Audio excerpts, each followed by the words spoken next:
আপনাদের নিশ্চয়ই মনে আছে যে একজন আপনার সবিজের একজন নারী তিনি বলেছিলেন যে তিনি জামাতকে ভোট দিতে চান এবং ওনাকে বলা হয়েছিল আপনি যে পোশাক পরেছেন এরকম পোশাক তো জামাত ক্ষমতায় আসলে আপনি পরতে পারবেন না।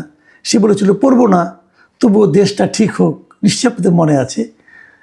সেই কন্টেন্টের উপর যে কমেন্টগুলো পড়েছিল, যে কমেন্টগুলো অনেকে লিখেছেন, সেখান থেকে কিছু কিছু কমেন্ট নিয়ে আমি এই আজকের দর্শকের কথা অনুষ্ঠানটা করছি। আমি প্রথম যে কমেন্টটা পড়ব, ইনি লিখেছেন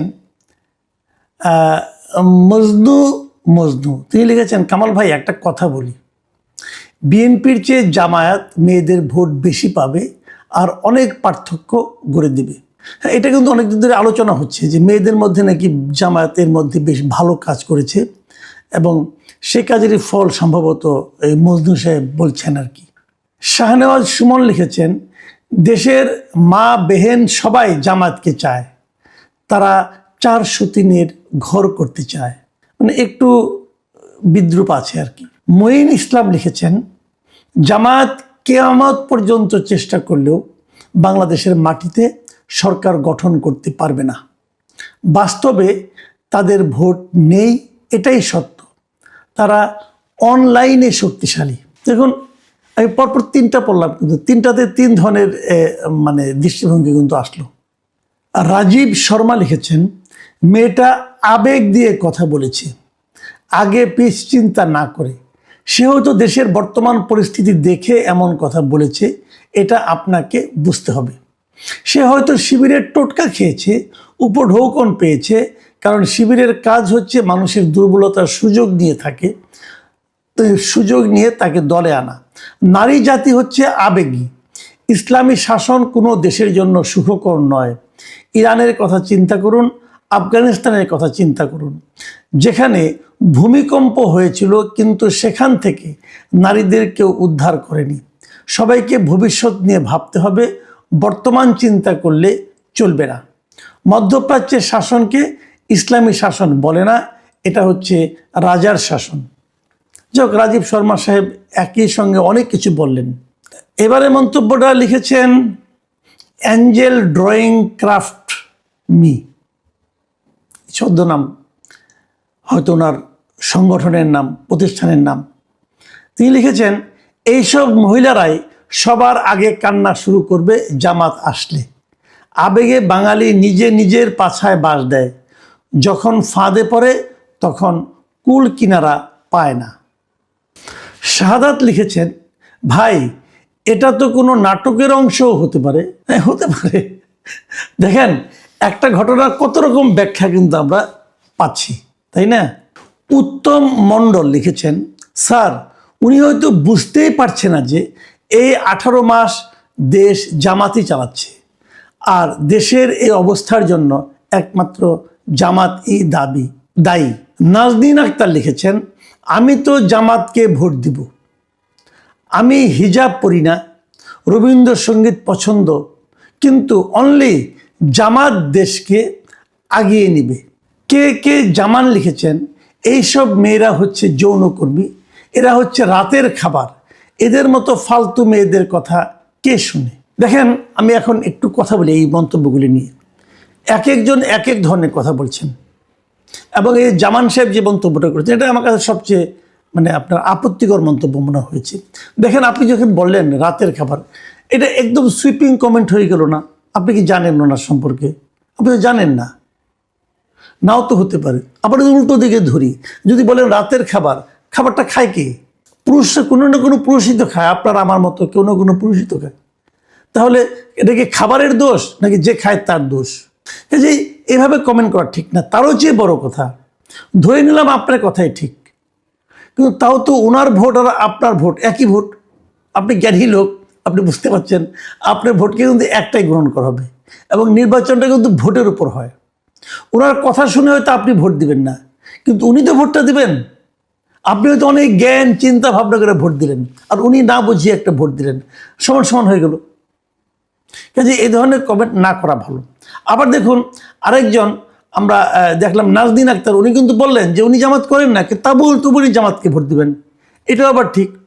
এটা ওনার ইচ্ছা, এটাই তো গণতন্ত্র। আবার আরেকজন বললেন যে কিয়ামত পর্যন্ত জামাত ক্ষমতায় আসতে পারবে না, ওটাও হতে পারে, আমরা তো কিছু জানি না। বাট আমাদের কথাটা হলো কি, আমরা মানুষের মতামত নিয়ে আলোচনা করছি এই কারণে যে এগুলো শুনে শুনে হয়তো আমার মধ্যেও একটা তৃতীয় চিন্তা কাজ করতে পারে।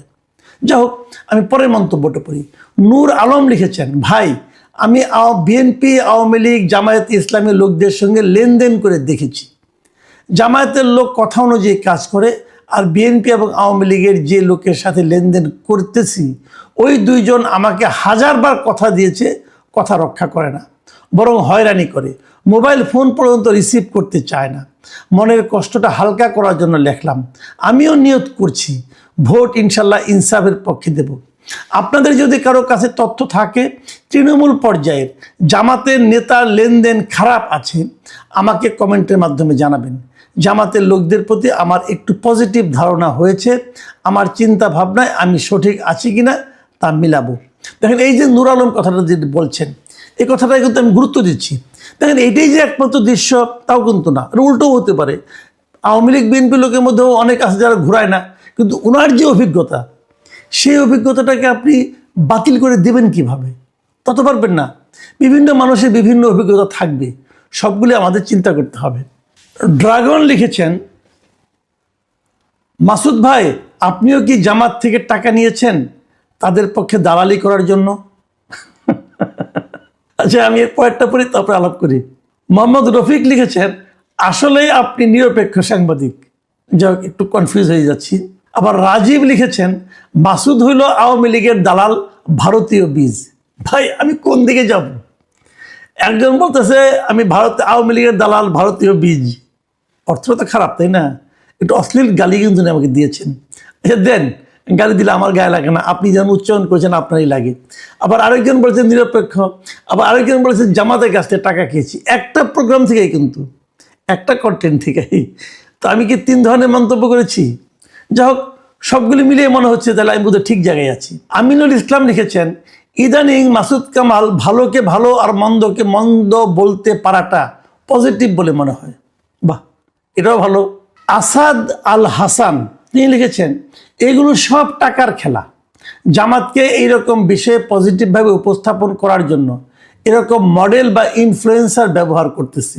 এর বিরাট উদাহরণ সালমান মুক্তাদির। এর কারণ মানুষের মাঝে ধারণা ছড়ানো, বিশেষ করে নারীদের মাঝে।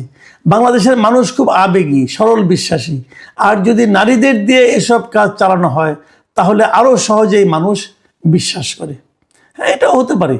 TTCMR উনি লিখেছেন, মাসুদ কামাল ভাই আমারও মনে হয় জামাতের ক্ষমতায় আসার সম্ভাবনা অনেক, এবং এর কারণ শুধুমাত্র যে অপশাসন তা না, সবচাইতে বড় কারণ বাংলাদেশের শিক্ষা ব্যবস্থা পুরোপুরি ধ্বংস হয়ে গেছে।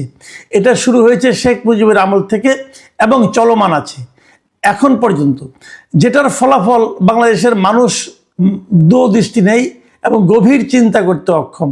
আমিও চাই জামাত আসুক, বাংলাদেশের মানুষের একটা শিক্ষা হোক। এদের অবস্থা হবে ট্রাম্পের এখনকার শাসনের মতো। মাহফুজ অন্তু লিখেছেন, আপনি ইনিয়ে বিনিয়ে এটাই বলতে চান যেন বিএনপি আওয়ামী লীগের প্রতি অত্যাচার না করে। এটাই আপনার সব ভিডিওর থিম। দিল্লি টাকা খান, তার গুণ না গাইলে তারাও থেরাপি দিবে সেই প্রেসারে। একটা কথা ঠিক বলেছেন যে আপনি ইয়াংদের ভাষা বুঝেন না। এর কারণ তারা শুধুমাত্র এই কারণে জামাতকে ভোট দিবে যে জামাত আওয়ামী লীগের প্রতি অন্যায় করে না। জামাতের মধ্যে আরও সব ভালো গুণ আছে যা দ্বারা সবাই প্রভাবিত, সৎ, সাংস্কৃতিক, নৈতিক, নির্লোভ। কিন্তু আপনি ছাত্রদলকে সিডিউস করতে চান যেন তারা আওয়ামী লীগকে বুকে আগলে রাখে জামাতকে থামাতে। এই হচ্ছে আপনার থিম। যাই হোক, আমার থিম নিয়ে আপনি বেশ গবেষণা করেছেন, আপনাকে অনেক ধন্যবাদ ভাই। মোহাম্মদ মাসুম লিখেছেন, স্যার এরকম নিরপেক্ষ আলোচনা সবসময় করার চেষ্টা করবেন, যদি কোনো সময় বাধা আসে ওপেন করে দিবেন সেটা। হ্যাঁ, আমি এই মাসুম সাহেবের এই বক্তব্যটা খুব পছন্দ করলাম। আমি আপনাকে বলি, বাধা আসলে আমি অবশ্যই ওপেন করে দেব, এবং আমি যেটা বুঝি ভাই আমি সেটাই বলি। এটা যদি নিরপেক্ষ হয় নিরপেক্ষ, না হলে নাই, কিছু করার তো নাই, তাই না? আপনার মন্তব্যের জন্য অনেক ধন্যবাদ।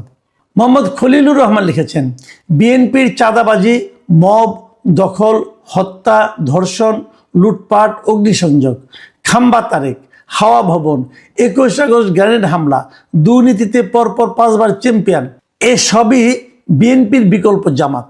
অন্যদিকে আওয়ামী লীগ নেই, তারপরও চাই রক্কাটা পার্টি শিবির, 71-এর গণহত্যাকারী, 2.5 লক্ষ মা বোনের ইজ্জত লুণ্ঠনকারী, 24-এর মেটিকুলাস ডিজাইনের জনক জামাত রাষ্ট্র ক্ষমতায় না আসুক।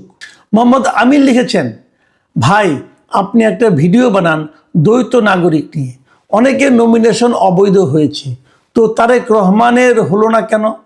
এই বিষয় নিয়ে কথা বললে ভাববো আপনি সত্য কথা বললেন। ভাই আমি এই বিষয় নিয়ে ভিডিও অবশ্যই বানাবো, কিন্তু তারেক রহমান যে দ্বৈত নাগরিক তার একটা প্রমাণ প্লিজ আপনি আমাকে দেন। আমি যদি প্রমাণ না পাই আমি কিসের উপর ভিত্তি করে বলবো?